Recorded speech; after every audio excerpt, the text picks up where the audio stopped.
Hello everyone, नवोदियंस academy में आपका स्वागत है। आज हम अध्ययन करेंगे लेखपाल परीक्षा 2022 के लिए प्रैक्टिस सेट संख्या 6 का। तो चलिए प्रारंभ करते हैं। पहला प्रश्न है, निम्नलिखित वाक्य में रेखांकित पद के सही पदभेद का विकल्प चयनित कीजिए। वाक्य है आपका, आज़ाद हिंद फौज में बहुत सैनिक थे। रेखांकित पद की बात की जाए तो आज़ाद हिंद फौज को रेखांकित किया गया है और पूछा गया है कि इसमें सही पदभेद क्या है। ऑप्शन ए है संज्ञा पदबंध, ऑप्शन बी सर्वनाम पदबंध, ऑप्शन सी विशेषक पदबंध, ऑप्शन डी क्रिया विशेषण पदबंध। तो आज़ाद हिंद फौज में जो पदबंध होगा वो होगा संज्ञा पदबंध। तो हमारा ऑप्शन ए सही हो जाएगा। अगला प्रश्न है पृष्ठ संख्या 2, निम्नलिखित वाक्य में शब्द और पद का चयन करके सही विकल्प का चयन कीजिए। लड़के यमुना किनारे नहा रहे हैं। लड़के यमुना किनारे नहा रहे हैं, तो इसमें हमें शब्द और पद का चयन करना है। तो हमारा ऑप्शन ए है लड़के कॉमा यमुना के, ऑप्शन बी है यमुना के कॉमा किनारे नहा, ऑप्शन सी है यमुना कॉमा के नहा रहे हैं, ऑप्शन डी है यमुना कॉमा लड़के। तो हमारा ऑप्शन डी सही हो जाएगा, यमुना और लड़के। विकल्प डी सही होगा क्योंकि यमुना शब्द है और लड़के क्या है, पद है। अगर मूल शब्द की बात की जाए तो क्या है, लड़का है, जो वाक्य में प्रयुक्त होने पर क्या है, लड़के हो गया है। तो हमारा प्रश्न संख्या 2 का ऑप्शन डी सही हो जाएगा, यमुना कॉमा लड़के।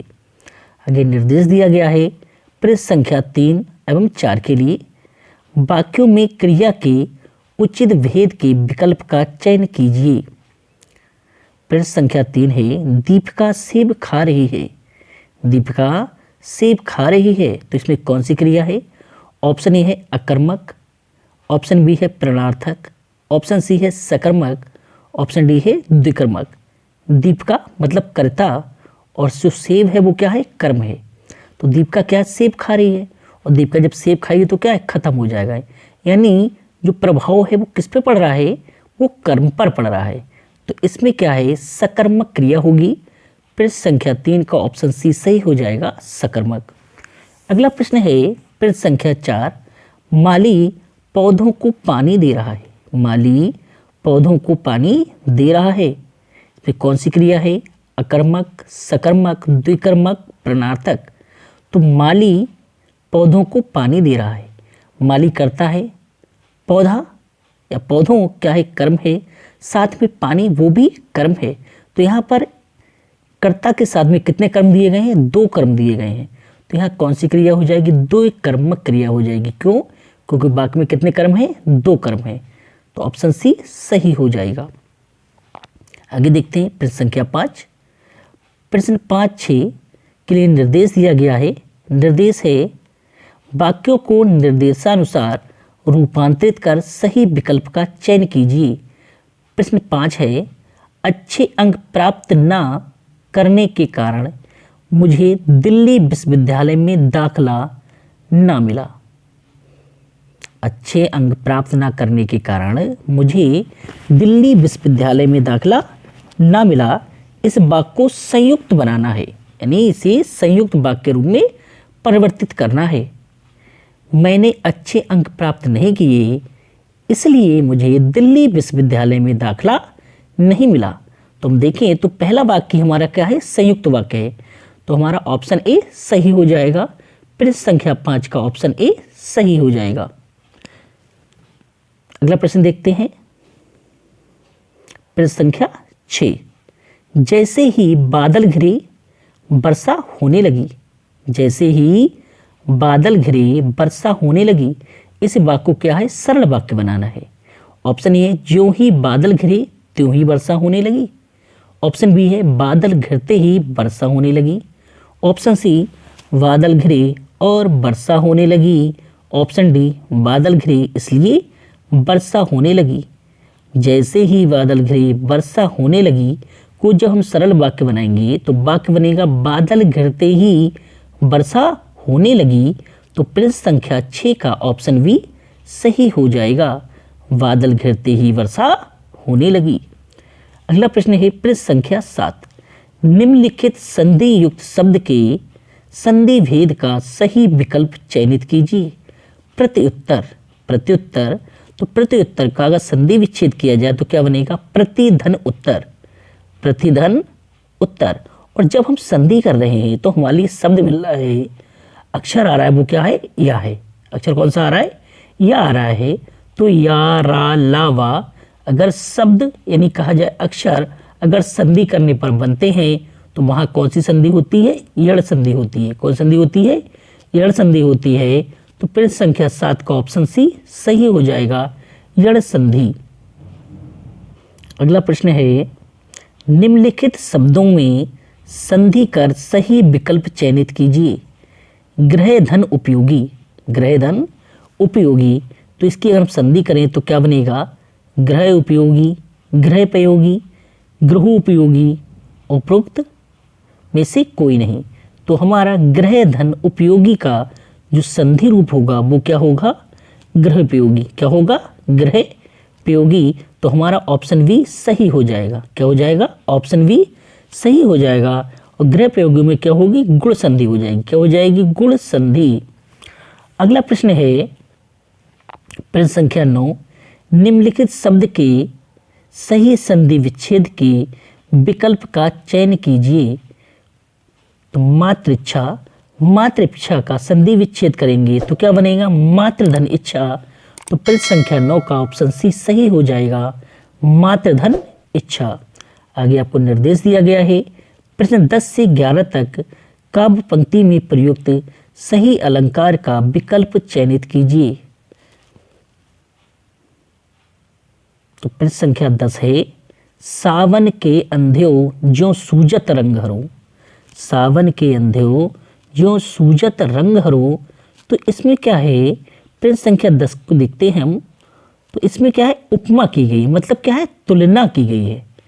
सावन के अंध्यो जो सूजत रंग हरो, तो किस क्या है? इसमें तुलना की गई है। और जहाँ अगर वाक्य में तुलना हो, जैसे ज्यों त्यों शब्दों का प्रयोग हो और तुलना की गई हो, तो वहाँ कौन सा अलंकार होता है? उपमा अलंकार होता है। तो प्रश्न संख्या 10 का ऑप्शन ए सही हो जाएगा। अगला है प्रश्न संख्या 11। देख लो साकेत नगरी, यही स्वर्ग से मिलने गगन जा रही है। तो गगन कोई जा सकता है? असंभव है। तो यहाँ पर क्या है? अतिशयोक्ति है। बात को बहुत बड़ा चढ़ाकर कहा गया है, बात को बहुत बड़ा चढ़ाकर कहा गया है। तो प्रश्न संख्या 11 का ऑप्शन बी सही हो जाएगा, अतिशयोक्ति।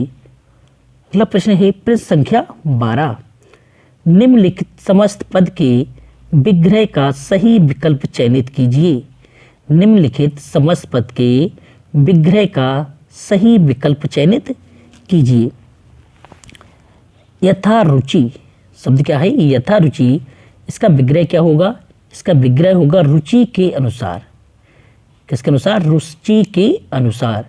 यथा रुचि का विग्रह होगा रुचि के अनुसार। और यथा, यथा संभव, भर, कुल, प्रति, ऐसे अगर शब्द किसी शब्द में पूर्व पद के रूप में हो तो वहाँ कौन सा समास होता है? वहाँ समास होता है अव्ययीभाव समास। तो यथा रुचि में कौन सा समास होगा? अव्ययीभाव समास होगा। और इसका ऑप्शन बी सही हो जाएगा, रुचि के अनुसार। चलिए अगला प्रश्न देखते हैं। अगला प्रश्न है प्रश्न संख्या 13। निम्नलिखित वाक्य में प्रयुक्त होने वाले सही मुहावरे के विकल्प का चयन कीजिए। चोरी करके तुमने ऐसा कार्य किया है कि तुम्हें रिक्त स्थान चाहिए। ऑप्शन ए है नाक को चने चबाना। ऑप्शन बी जी तोड़ मेहनत करना। ऑप्शन सी बाग बाग होना। ऑप्शन डी चुल्लू भर पानी में डूब मरना। तो चोरी करना क्या है? गलत काम है। तो चोरी करके तुमने ऐसा कार्य किया है कि तुम्हें चुल्लू भर पानी में डूब मरना चाहिए। तो हमारा प्रश्न संख्या 13 का ऑप्शन डी सही हो जाएगा, चुल्लू भर पानी में डूब मरना चाहिए। अगला प्रश्न है प्रश्न संख्या 14। निम्नलिखित मुहावरे के सही अर्थ के विकल्प का चयन कीजिए। निम्नलिखित मुहावरे के सही अर्थ के विकल्प का चयन कीजिए। सूरज को दीपक दिखाना। सूरज को दीपक दिखाना, भाई सूरज में तो खुद ही इतना प्रकाश है, उसे दीपक दिखाओगे तो उस पर क्या फर्क पड़ेगा? तो ऑप्शन ए है बहुत प्रसिद्ध व्यक्ति की थोड़ी सी प्रशंसा करना। तो सूरज को दीपक दिखाना का सही अर्थ होता है बहुत प्रसिद्ध व्यक्ति की थोड़ी सी प्रशंसा करना। तो प्रश्न संख्या 14 का ऑप्शन ए ही सही हो जाएगा। प्रश्न संख्या 14 का ऑप्शन ए सही हो जाएगा। बहुत प्रसिद्ध व्यक्ति की थोड़ी सी प्रशंसा करना। अगला प्रश्न है प्रश्न संख्या 15। निम्नलिखित लोकोक्ति के सही अर्थ के विकल्प को चयनित कीजिए। हींग लगे ना फिटकरी रंग भी चोखा हुए। हींग लगे ना फिटकरी रंग भी चोखा हुए, इसका सही अर्थ क्या हो जाएगा? बिना पैसे लगाए लाभ प्राप्त होना। तो हमारा ऑप्शन सी सही हो जाएगा। ऑप्शन ए था बिना परिश्रम के लाभ, अत्यधिक लाभ होना, बिना पैसे लगाए लाभ प्राप्त होना, पैसे कम लगाना, अधिक लाभ होना। तो हींग लगे ना फिटकरी मतलब कुछ लगाने की बात ही नहीं हो रही है और रंग भी चोखा हो, मतलब आपको लाभ भी प्राप्त हो। तो बिना पैसे लगाए लाभ प्राप्त होना, आपका ऑप्शन सी सही हो जाएगा। प्रश्न संख्या 15 का ऑप्शन सी सही होगा। अगला प्रश्न है प्रश्न संख्या 16। निर्देश दिया गया है वाक्य में शुद्ध वाक्य के सही विकल्प का चयन कीजिए। आप सकुशलता सहित बैठें। आप सकुशल सहित बैठें। आप सकुशल बैठें और उपरोक्त में से कोई नहीं। तो हम शुद्ध वाक्य की बात करें तो हमारा शुद्ध वाक्य होगा आप सकुशल बैठें। तो प्रश्न संख्या 16 का ऑप्शन सी सही हो जाएगा। अगला प्रश्न देखते हैं। उल्टी सी रानी दिशा दीप्त करती थी। सी मतलब तुलना। सी मतलब तुलना, क्योंकि सा सी से शब्द जब जोड़े जाते हैं वहाँ क्या तुलना हो रही होती है। उल्टा सी रानी दिशा दीप्त करती थी, पंक्ति में कौन सा अलंकार है? तो पंक्ति में उपमा अलंकार है। तो आपका ऑप्शन डी सही हो जाएगा, उपमा अलंकार। अगला प्रश्न है प्रश्न संख्या 19। एक मुंह दो बात। एक मुंह दो बात मुहावरे का अर्थ होता है अब भाई एक ही मुंह से दो बातें करोगे तो कौन सी बात सही है? इसका मतलब होता है बात से उलट जाना।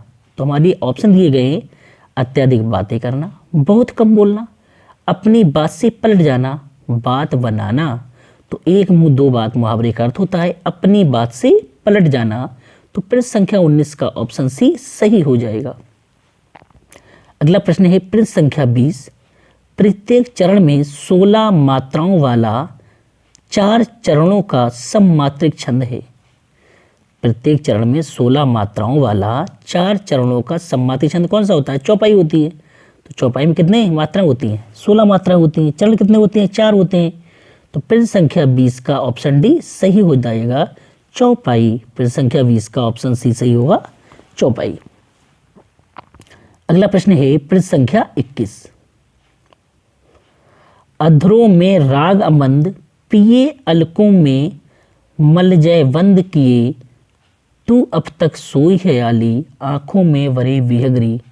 पंक्ति में कौन सा अलंकार है? कौन सा रस है? तो इसमें कौन सा रस है? इसमें श्रृंगार रस है। तो प्रश्न संख्या 21 का ऑप्शन सी सही हो जाएगा, श्रृंगार रस।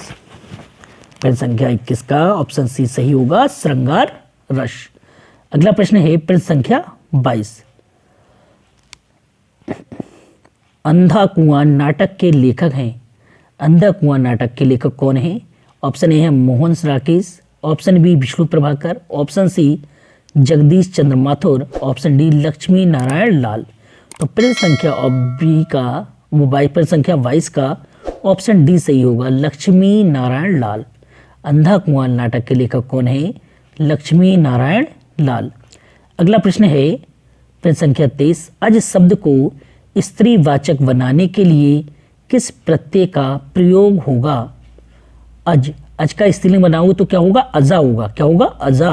तो इसका मतलब क्या जोड़ना पड़ेगा? हमें आ जोड़ना पड़ेगा। प्रत्यय कहाँ लगते हैं? बा शब्द के अंत में लगते हैं।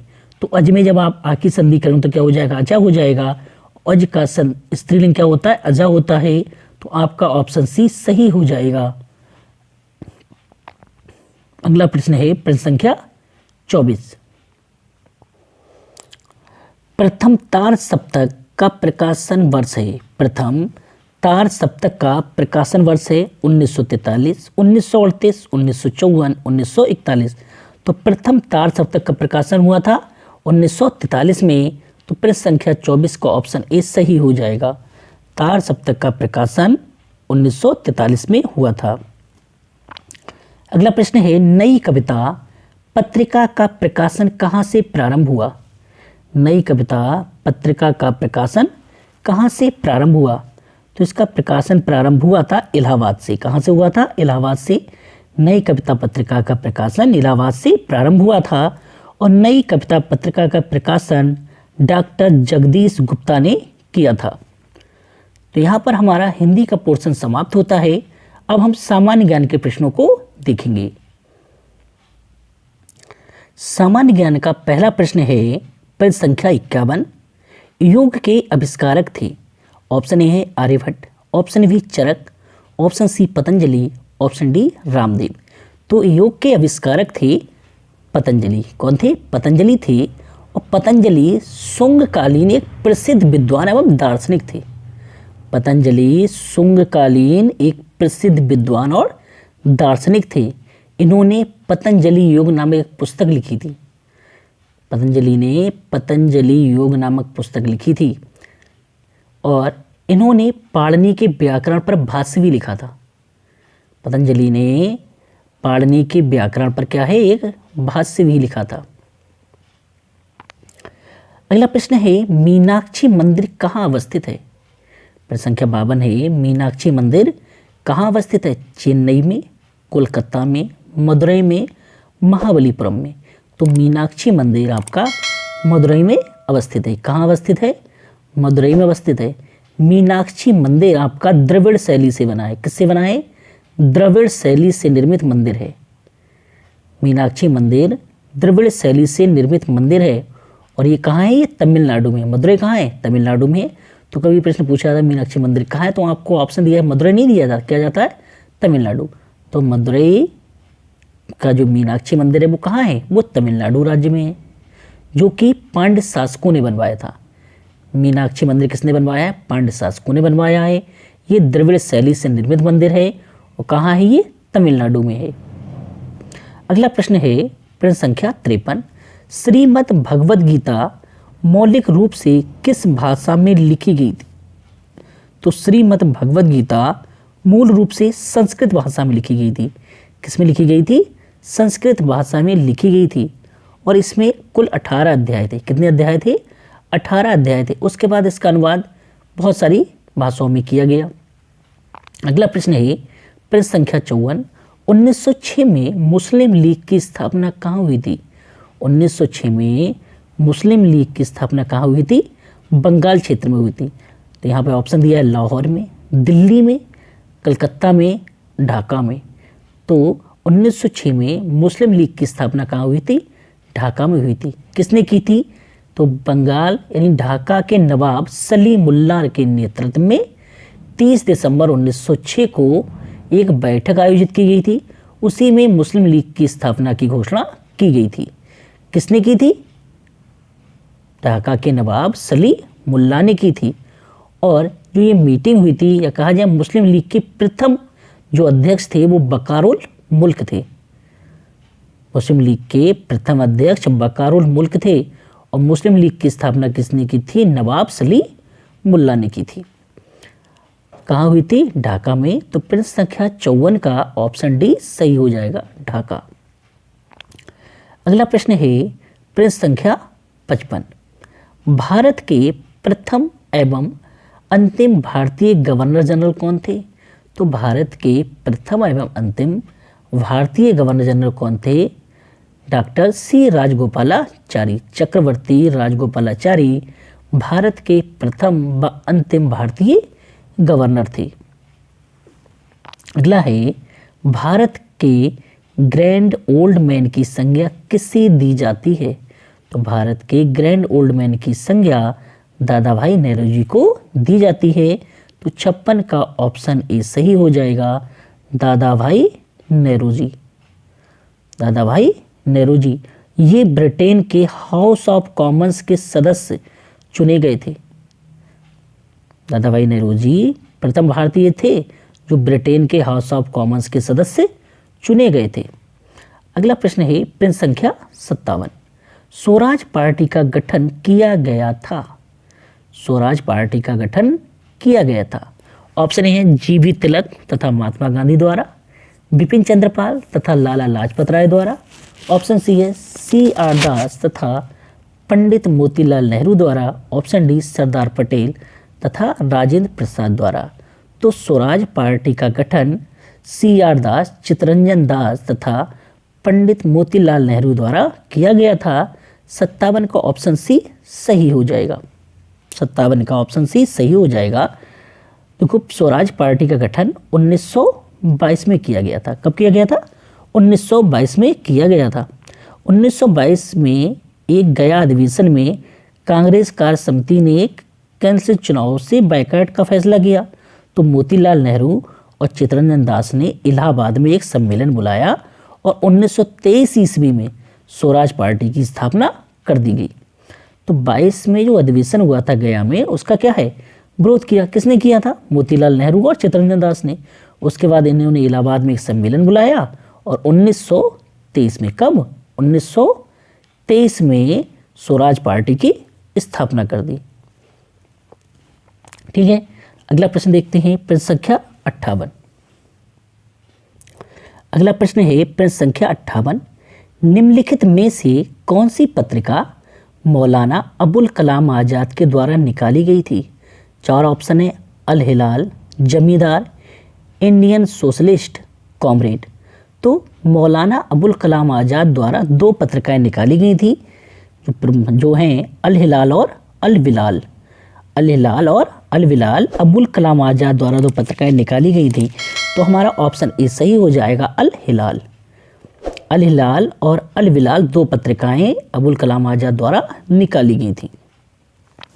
अगला प्रश्न है प्रश्न संख्या 59।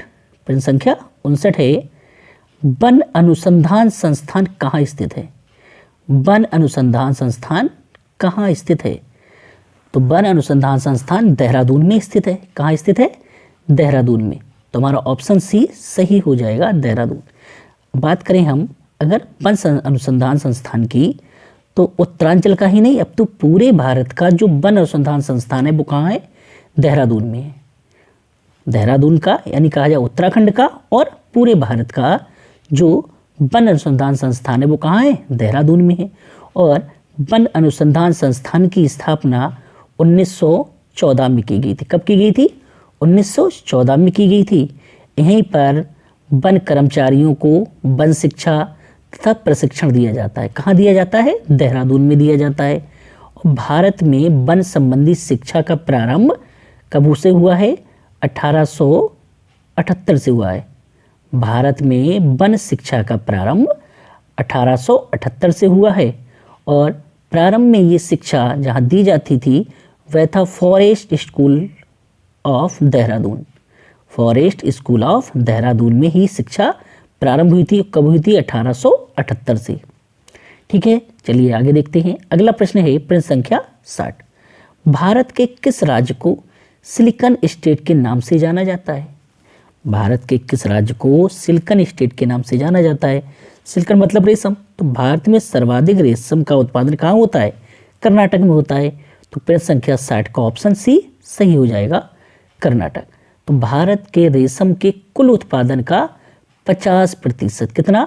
आधा कहाँ होता है? कर्नाटक में उत्पादित होता है। और उसके बाद बात की जाए तो शेष जो भाग है यानी 50% वो बंगाल, बिहार, गुजरात आदि क्षेत्रों में होता है।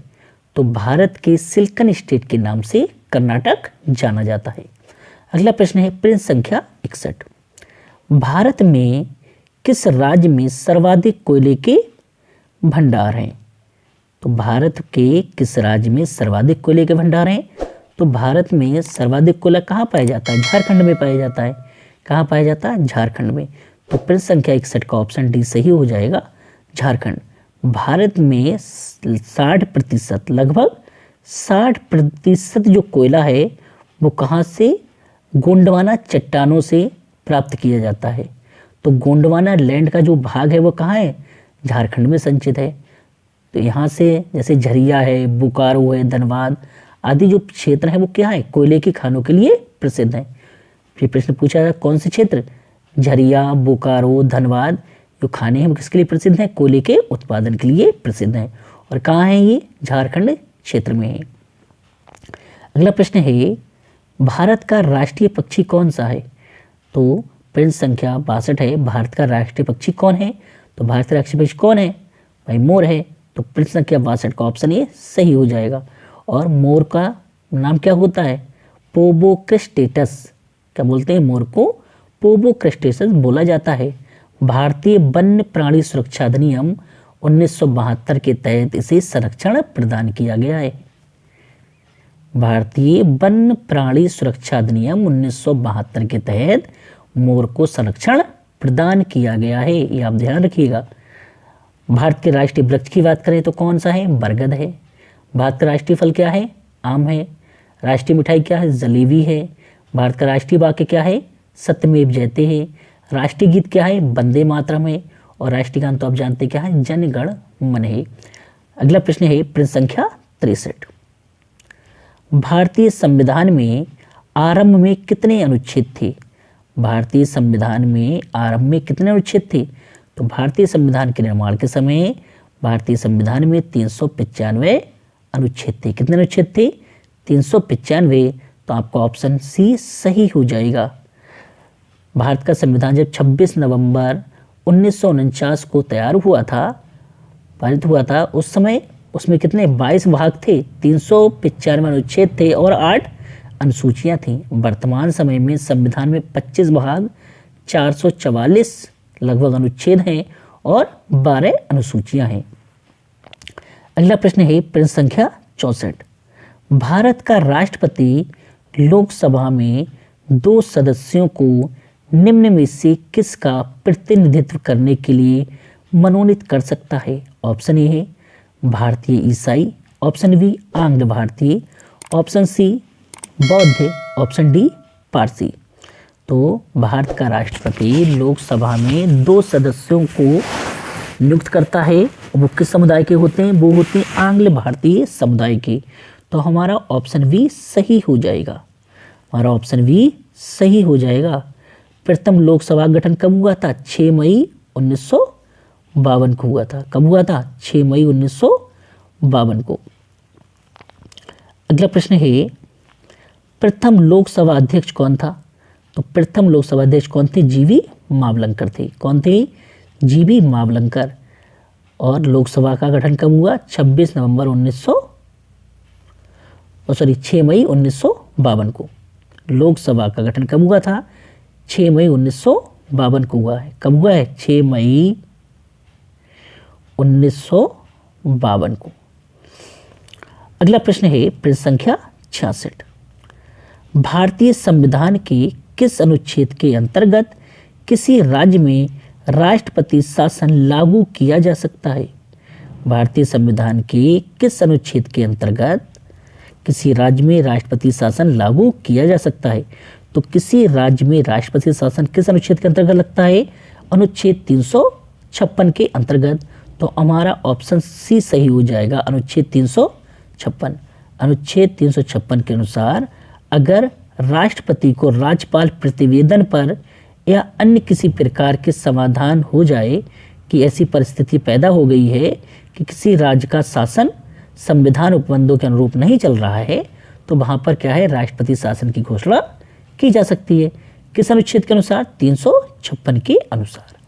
अगला प्रश्न है प्रश्न संख्या 67, भारतीय संविधान के अंतर्गत मौलिक अधिकारों का संरक्षक कौन है। तो भारतीय संविधान के अंतर्गत मौलिक अधिकारों का संरक्षक कौन है, सर्वोच्च न्यायालय है। तो हमारा ऑप्शन डी सही हो जाएगा, हमारा ऑप्शन डी सही हो जाएगा। अनुच्छेद 32 के अंतर्गत उच्चतम न्यायालय को नागरिकों के मूल अधिकारों का सजग प्रहरी बनाया गया है। किस अनुच्छेद के अनुसार, अनुच्छेद 32 के अनुसार उच्चतम न्यायालय को नागरिकों के मूल अधिकारों का सजग प्रहरी बनाया गया है। तो इसलिए कहा जाता है कि भारतीय संविधान के अंतर्गत मौलिक अधिकारों का संरक्षक कौन है, तो कौन है, सर्वोच्च न्यायालय है। अगला प्रश्न है प्रश्न संख्या 68। लोकसभा में केंद्र शासित प्रदेशों के लिए कितनी सीटें यानी स्थान आरक्षित हैं? तो हम लोकसभा की बात करें तो कितनी सीटें होती हैं? 552 सीटें होती हैं। कितनी सीटें होती हैं? 552 सीटें होती हैं। कितनी सीटें होती हैं? टोटल 552 सीटें होती हैं। वर्तमान में कितनी हैं? 545 सीटें हैं। वर्तमान में कितनी सीटें हैं? 545 सीटें हैं। अगर हम इन सीटों का बंटवारा करें तो लोकसभा में 530 सीटें, कितनी? 530 सीटें सदस्य राज्यों से प्रादेशिक निर्वाचन क्षेत्रों से प्रत्यक्ष रीति से चुने जाएंगे। जो 20 सदस्य होते हैं, कितने सदस्य? 20 सदस्य। वो कहाँ से आने हैं? वो संघ राज्य क्षेत्रों के प्रतिनिधित्व होंगे करेंगे। यानी कहाँ से आएंगे? संघ राज्य क्षेत्रों से आएंगे। बाकी जो 2 हैं वो राष्ट्रपति आंग्ल भारतीय समुदाय से मनोनीत करता है। तो इस हिसाब से हम देखें तो लोकसभा में केंद्र शासित प्रदेशों के लिए कितनी सीटें या स्थान आरक्षित हैं? तो कितने हुए? 20 हुए। कितने? 20। तो केंद्र शासित राज्यों के कितनी सीटें हो गई? 20 सीटें हो गई। ठीक है। अगला प्रश्न है प्रश्न संख्या 69। कितना है? प्रश्न संख्या 69 है समाजवादी शब्द उद्देशिका में जोड़ा गया। समाजवादी शब्द उद्देशिका में जोड़ा गया। ऑप्शन ए है 42वें संविधान द्वारा, 42वें संविधान संशोधन द्वारा, 44वें संविधान संशोधन द्वारा, 52वें संशोधन द्वारा। तो समाजवादी शब्द 42वें संविधान संशोधन द्वारा जोड़ा गया है। तो उत्तर का ऑप्शन ए सही हो जाएगा। उत्तर का ऑप्शन ए सही हो जाएगा। 42वें संविधान संशोधन द्वारा उद्देशिका यानी कहा जाए प्रस्तावना में समाजवादी शब्द जोड़ा गया। अगला प्रश्न है प्रश्न संख्या 70। मिश्रित अर्थव्यवस्था का तात्पर्य है। ऑप्शन ए है लघु एवं वृहद दोनों उद्योगों की विद्यमानता। ऑप्शन बी है निजी एवं सार्वजनिक दोनों क्षेत्रों की विद्यमानता। ऑप्शन सी है प्राथमिक एवं द्वितीयक दोनों क्षेत्रों की विद्यमानता। ऑप्शन डी है इनमें से कोई नहीं। तो मिश्रित अर्थव्यवस्था का तात्पर्य होता है निजी एवं सार्वजनिक दोनों क्षेत्रों की विद्यमानता। तो हमारा 70 का ऑप्शन भी सही हो जाएगा। भाई मिश्रित अर्थव्यवस्था क्या है? निजी और सार्वजनिक दोनों क्षेत्रों को क्या है मिलकर काम करना चाहिए। ऐसी अर्थव्यवस्था को क्या कहते हैं? मिश्रित अर्थव्यवस्था कहा जाता है। अगला प्रश्न है प्रश्न संख्या 71। भारत में चावल की कृषि में उत्तर प्रदेश की कोटि है। भारत में चावल की कृषि में उत्तर प्रदेश की कोटि है। तो भारत में सर्वाधिक चावल उत्पादन कहाँ होता है? पश्चिम बंगाल में होता है। दूसरे नंबर पर कौन आता है? उत्तर प्रदेश आता है। तो उत्तर प्रदेश की कोटि कौन सी होगी? द्वितीय होगी। भारत में चावल के उत्पादन में प्रथम राज्य कौन सा है? पश्चिम बंगाल है। और द्वितीय राज्य क्या है? उत्तर प्रदेश है। तो हमारा प्रश्न संख्या 71 का ऑप्शन भी सही हो जाएगा। अगला प्रश्न है प्रश्न संख्या 72। निम्नलिखित नदियों में से कौन सी एक उत्तर प्रदेश से नहीं गुजरती है? गंगा, यमुना, रामगंगा, झेलम। तो देखिए झेलम जो है वो कहाँ से गुजरती है? वो सिंधु से गुजरती है। मतलब सिंधु की सहायक नदी है। वो कहाँ से गुजरती है? जम्मू कश्मीर से गुजरती है। तो हमारा 72 का ऑप्शन डी सही हो जाएगा। ऑप्शन डी सही हो जाएगा। क्यों? क्योंकि झेलम उत्तर प्रदेश से नहीं गुजरती। कहाँ से गुजरती है? जम्मू कश्मीर से। उत्तर प्रदेश में बहने वाली नदियाँ कौन कौन सी हैं? जैसे गंगा है, यमुना है, गंडक है, कोसी है, गोमती है। ठीक है, यमुना है। ये नदियाँ कहाँ से गुजरती हैं? उत्तर प्रदेश से। तो गंगा, यमुना, रामगंगा ये क्या है? उत्तर प्रदेश में बहने वाली नदियाँ हैं। और झेलम कहाँ बहती है? झेलम, चिनाब, रावी, ब्यास, सतलज ये किसकी? सिंधु की सहायक नदियाँ हैं। और किधर बहती हैं? ये ऊपर के क्षेत्र में बहती हैं, यानी जम्मू कश्मीर क्षेत्र में बहती हैं। अगला प्रश्न है प्रश्न संख्या 73। उत्तर प्रदेश में स्कूल ऑफ पेपर टेक्नोलॉजी स्थित है। उत्तर प्रदेश में स्कूल ऑफ पेपर टेक्नोलॉजी कहाँ स्थित है? सहारनपुर में स्थित है। कहाँ स्थित है? सहारनपुर में। तो प्रश्न संख्या 73 का ऑप्शन डी सही हो जाएगा, सहारनपुर। अगला प्रश्न है प्रश्न संख्या 74। उत्तर प्रदेश में सर्वाधिक क्षेत्रफल वाली आम की प्रजाति कौन सी है? तो उत्तर प्रदेश में सर्वाधिक क्षेत्रफल वाली आम की प्रजाति है दशहरी। तो प्रश्न संख्या 74 का ऑप्शन बी सही हो जाएगा, दशहरी। अगला प्रश्न है प्रश्न संख्या 75, जो कि सामान्य ज्ञान का अंतिम प्रश्न है। 75 है, राज्य में न्यूनतम लिंगानुपात वाला जिला कौन सा है? जनगणना 2011 के आधार पर गौतम बुद्ध नगर, हरदोई, मथुरा और बागपत। तो राज्य में न्यूनतम लिंगानुपात वाला जिला कौन सा है? गौतम बुद्ध नगर है। तो 75 का ऑप्शन ए सही हो जाएगा, गौतम बुद्ध नगर। तो हमारा यहाँ पर जीके का पोर्शन समाप्त होता है। अब हम अंतिम पोर्शन को देखेंगे, जो क्या है, ग्रामीण विकास और परिवेश। चलिए प्रारंभ करते हैं। प्रश्न संख्या 76, पहला प्रश्न है ये, उत्तर प्रदेश के कुल खाद्य उत्पादन में कितने प्रतिशत योगदान करता है? उत्तर प्रदेश देश के कुल खाद्य उत्पादन में कितने प्रतिशत योगदान करता है? तो भारत के कुल खाद्यान्न उत्पादन में उत्तर प्रदेश का जो प्रतिशत भाग है या प्रतिशत योगदान है वो कितना है? वो 21.38%। तो हमारा ऑप्शन सी सही हो जाएगा। अगला प्रश्न है प्रश्न संख्या 77, चाय, कॉफी, रबर, तंबाकू के मूल्यों में उतार चढ़ाव को नियंत्रित करने के उद्देश्य से मूल्य स्थिरीकरण कोष की स्थापना का अनुमोदन कब किया गया था? चाय, कॉफी, रबर व तंबाकू के मूल्यों में उतार चढ़ाव को रोकने के लिए या नियंत्रित करने के लिए मूल्य स्थिरीकरण कोष की स्थापना का अनुमोदन कब किया गया था? तो कब किया गया था? 20 फरवरी 2003 को। तो 77 का ऑप्शन ए सही हो जाएगा। अगला प्रश्न है प्रश्न 78, सब्जियों की व्यापारिक खेती को क्या कहते हैं? सब्जियों की व्यापारिक खेती को क्या कहते हैं? तो सब्जियों की व्यापारिक खेती क्या कहलाती है? ओलेरी कल्चर कहलाती है। तो 78 का ऑप्शन बी सही हो जाएगा, ओलेरी कल्चर। सब्जियों की व्यापारिक खेती क्या कहलाती है? ओलेरी कल्चर कहलाती है। अगला प्रश्न है 79, केंद्र सरकार द्वारा कृषि मजदूर सामाजिक सुरक्षा योजना की शुरुआत कब की गई थी? कब की गई थी? 1 जुलाई सन 2001 को। तो हमारा ऑप्शन सी सही हो जाएगा, 1 जुलाई 2001 को कृषि मजदूर सामाजिक सुरक्षा योजना का प्रारंभ किया गया था। अगला प्रश्न है, उत्तर प्रदेश में उर्वरक आपूर्ति हेतु अनुदान किस प्रकार के उर्वरकों पर दिया गया या दिया जाता है? Option A phosphatic, option B potassic, option C potassic एवं फास्फेटिक दोनों प्रकार के उर्वरकों पर, ऑप्शन डी उपरोक्त में से कोई नहीं। तो उत्तर प्रदेश में उर्वरक आपूर्ति हेतु अनुदान किस पे दिया जाता है? तो पोटेसिक एवं फास्फेटिक दोनों प्रकार के उर्वरकों पर दिया जाता है। तो 80 का ऑप्शन सी सही हो जाएगा। अगला प्रश्न है प्रश्न 81, नई राष्ट्रीय कृषि नीति में कृषि विकास लक्ष्य कितने प्रतिशत निर्धारित किया गया है? नई राष्ट्रीय कृषि नीति में कृषि विकास लक्ष्य कितने प्रतिशत निर्धारित किया गया है?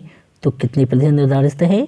4%। तो 81 का ऑप्शन सी सही हो जाएगा, 4%। अगला प्रश्न है प्रश्न 82, ड्रिप सिंचाई पद्धति का जन्म स्थान कहाँ माना जाता है? ड्रिप सिंचाई पद्धति का जन्म स्थान कहाँ माना जाता है? तो इजराइल माना जाता है। इजराइल में ड्रिप सिंचाई पद्धति का प्रारंभ हुआ था। अगला प्रश्न है प्रश्न संख्या 83, भारत में न्यूनतम समर्थन कीमतें सरकार द्वारा वर्ष में कितनी बार घोषित की जाती हैं? भारत में न्यूनतम समर्थन कीमतें सरकार द्वारा वर्ष में कितनी बार घोषित की जाती हैं? तो कितनी बार घोषित की जाती हैं? 2 बार। तो प्रश्न संख्या 83 का ऑप्शन बी सही हो जाएगा। भारत में न्यूनतम समर्थन कीमतें वर्ष में 2 बार घोषित की जाती हैं। अगला प्रश्न है विकास खंड का सबसे बड़ा अधिकारी कौन होता है? विकास खंड का सबसे बड़ा अधिकारी कौन होता है? ऑप्शन ए है ADO, option B VDO, option C ग्राम विकास अधिकारी वीडीओ, ऑप्शन डी ग्राम प्रधान। तो विकास खंड का सबसे बड़ा अधिकारी होता है वीडीओ, ब्लॉक डेवलपमेंट ऑफिसर। खंड विकास अधिकारी विकास खंड का सबसे बड़ा अधिकारी होता है। अगला प्रश्न है प्रश्न संख्या 85, प्रधानमंत्री ग्रामोदय योजना में सम्मिलित नहीं है। प्रधानमंत्री ग्रामोदय योजना कब शुरू हुई थी? प्रधानमंत्री ग्रामोदय योजना 2000-2001 में प्रारंभ हुई थी। कब हुई थी? 2000-2001 में प्रारंभ हुई थी और इस योजना में बेसिक शिक्षा, पोषाहार, पेयजल, स्वास्थ्य, ग्रामीण सड़कें, आवास आदि को सम्मिलित किया गया था। तो इसका ऑप्शन डी सही हो जाएगा, लघु उद्योग, क्योंकि प्रधानमंत्री ग्रामोदय योजना में किसी सम्मिलित नहीं किया गया है। तो कि सम्मिलित नहीं किया गया, लघु उद्योग को सम्मिलित नहीं किया गया है। तो 85 का ऑप्शन डी सही हो जाएगा, लघु उद्योग। प्रधानमंत्री ग्रामोदय योजना में बेसिक शिक्षा, पोषाहार, पेयजल, स्वास्थ्य, ग्रामीण सड़कें और आवास को सम्मिलित किया गया था।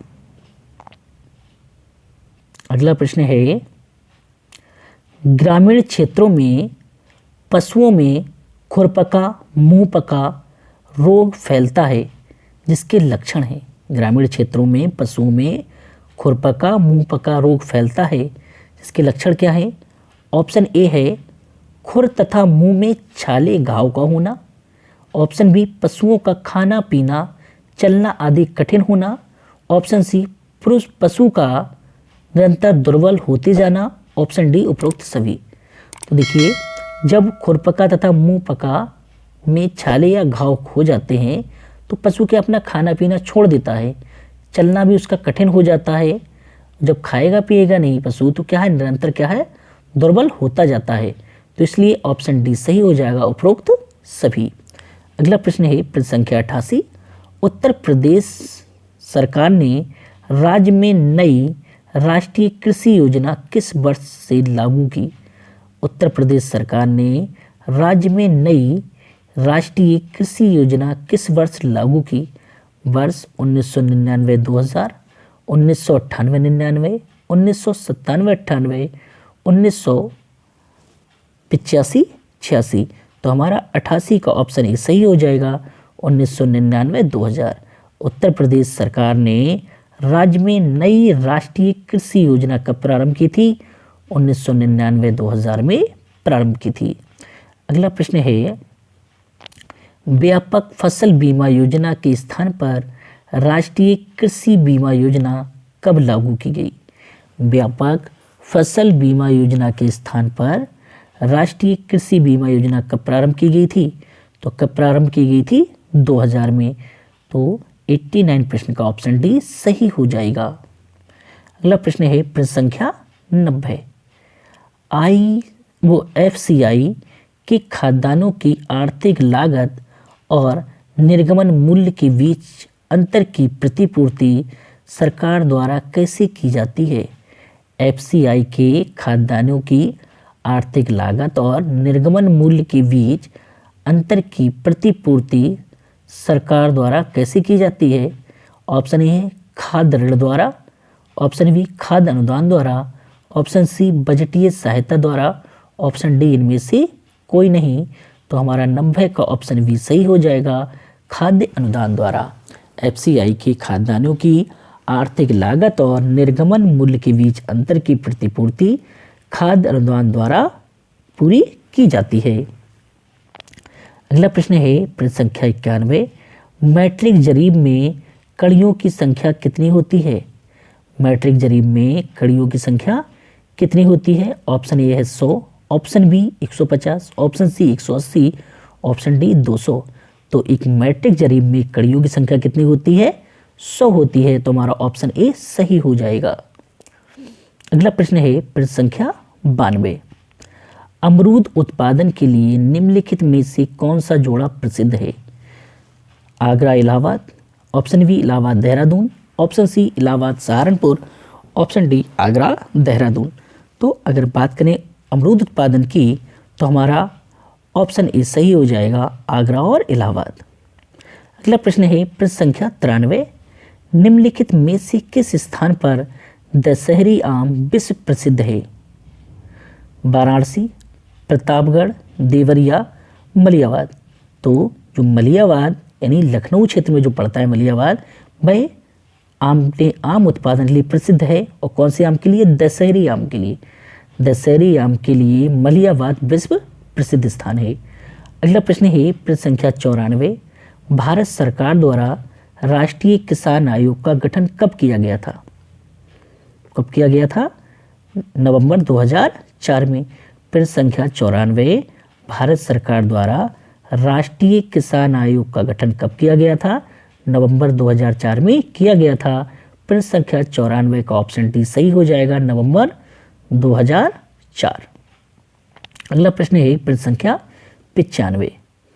इंदिरा आवास योजना गांव में रहने वाले गरीबों को आवास संबंधी आवश्यकताओं की पूर्ति के लिए जवाहर रोजगार योजना से अलग कर एक स्वतंत्र योजना के रूप में लागू की गई थी। तो कब लागू की गई थी? 1 जनवरी 1996, 1 जनवरी 1997, 1 जनवरी 1998, इनमें से कोई नहीं। तो कब प्रारंभ की गई थी? स्वतंत्र रूप से 1 जनवरी 1996 को। तो प्रश्न संख्या 95 का ऑप्शन ए सही हो जाएगा। प्रश्न संख्या 95 का ऑप्शन ए सही हो जाएगा। इंदिरा आवास योजना कब प्रारंभ की गई? 1 जनवरी 1996 को स्वतंत्र रूप से प्रारंभ कर दी गई थी। अगला प्रश्न है प्रश्न संख्या 96। निम्नलिखित में से कौन सा कथन स्वजल धारा योजना के लिए सत्य है? निम्नलिखित में से कौन सा कथन स्वजल धारा योजना के लिए सत्य है? ऑप्शन ए है ये राज्य सरकार के स्वामित्व में है। ऑप्शन बी है ये केंद्र सरकार के स्वामित्व में है। ऑप्शन सी ये राज्य सरकार एवं स्थानीय निकायों के स्वामित्व में है। ऑप्शन डी ये केंद्र सरकार तथा स्थानीय समुदाय के स्वामित्व में है। तो 96 का जो हमारा ऑप्शन सही होगा वो होगा ऑप्शन ए, क्योंकि स्वजल धारा योजना राज्य सरकार के स्वामित्व में है। अगला प्रश्न है प्रश्न संख्या 97। उत्तर प्रदेश शहरी ग्राम विकास बैंक की स्थापना कब की गई? उत्तर प्रदेश शहरी ग्राम विकास बैंक की स्थापना कब की गई? तो कब की गई थी? 1959 में। तो हमारा ऑप्शन सी सही हो जाएगा, 1959। 1959 में उत्तर प्रदेश सहकारी ग्राम विकास बैंक की स्थापना की गई थी। अगला प्रश्न है प्रश्न संख्या 98। कृषि लागत एवं मूल्य आयोग की स्थापना कब की गई? प्रश्न संख्या 98। कृषि लागत एवं मूल्य आयोग की स्थापना हुई तो कब हुई है? 1965 में। तो हमारा ऑप्शन ए सही हो जाएगा, 1965 में कृषि लागत एवं मूल्य आयोग की स्थापना हुई थी। अगला प्रश्न है प्रश्न संख्या 99। कृषि में रसायनों जैसे कीट फफूंद खरपतवार नाशक, कौन सी? कीट फफूंद एवं खरपतवारी नाशक के अंधाधुंध प्रयोग से कृषक मित्र कहा जाने वाला गायब होता जा रहा है, वह है। तो किसान मित्र किसे कहा जाता है? केचुओं को कहा जाता है। तो प्रश्न संख्या 99 का ऑप्शन ए सही हो जाएगा। अत्यधिक कृषि रसायनों के प्रयोग से केचुए समाप्त हो रहे हैं और केचुओं कहा जाता है, कृषक मित्र कहा जाता है। क्यों कहा जाता है? क्योंकि केचुए जमीन में जो गहरी मिट्टी है उसे ऊपर लाने में मदद करते हैं। जो खुदाई से भी या जुताई से मिट्टी जो अंदरूनी मिट्टी बाहर नहीं आ पाती है, वह भी केचुए भी बाहर उसने ले आते हैं। तो 99 का ऑप्शन ही सही हो जाएगा, केचुआ। और केचुआ क्या कहा जाता है? किसान मित्र कहा जाता है, जो कि कृषि रसायनों के अत्यधिक प्रयोग से समाप्त हो रहे हैं। अगला प्रश्न है प्रश्न संख्या 100, जो कि आज के प्रैक्टिस सेट का अंतिम प्रश्न है। अगर वीडियो पसंद आई हो तो लाइक और शेयर अवश्य करें, चैनल को सब्सक्राइब करें। तो हमारा प्रश्न है ग्रामीण डाक बीमा योजना लागू हुई। प्रश्न संख्या 100 है ग्रामीण डाक बीमा योजना लागू हुई 1995 में, 1970 में, 1985 में। तो ग्रामीण डाक बीमा योजना 1995 में लागू हुई थी।